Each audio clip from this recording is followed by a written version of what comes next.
Zambia's founding president and liberation hero has died aged 97.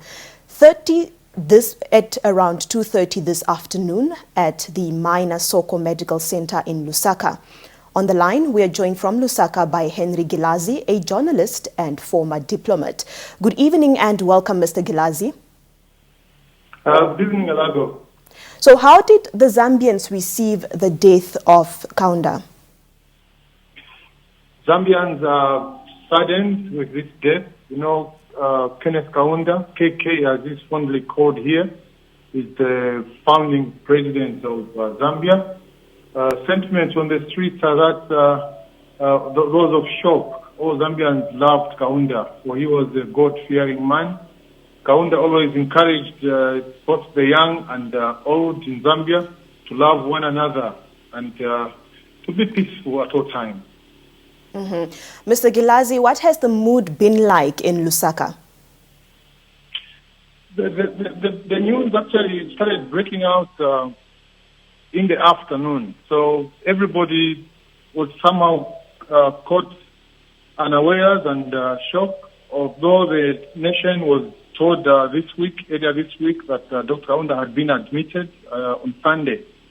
But nobody expected that it would reach to a stage that he could pass on. Has the Zambian authority pronounced itself on the funeral arrangement and the mourning period yet? Yes, there is a statement that has been released by the Secretary to the Cabinet, Dr. Simon Niti. The government has declared the 21 days of national mourning in honor of late Dr. Kaunda. And they say he died peacefully. He was admitted at the Minor Soko, it's a military medical facility.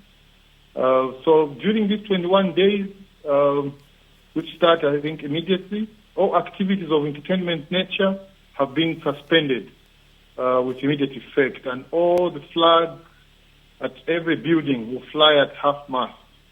The government says it also guide the public on the details of the funeral, burial program, taking into consideration that there is COVID-19 pandemic in the Middle East, and that all health guidelines prescribed by the Ministry of Health will have to be followed. So I foresee that they could just invite maybe leaders in the region and beyond. I'm not so sure yet, but it may be a strict program and only those invited may attend, though I know Zambians would love to be there. But the situations we're in would determine how this will be held.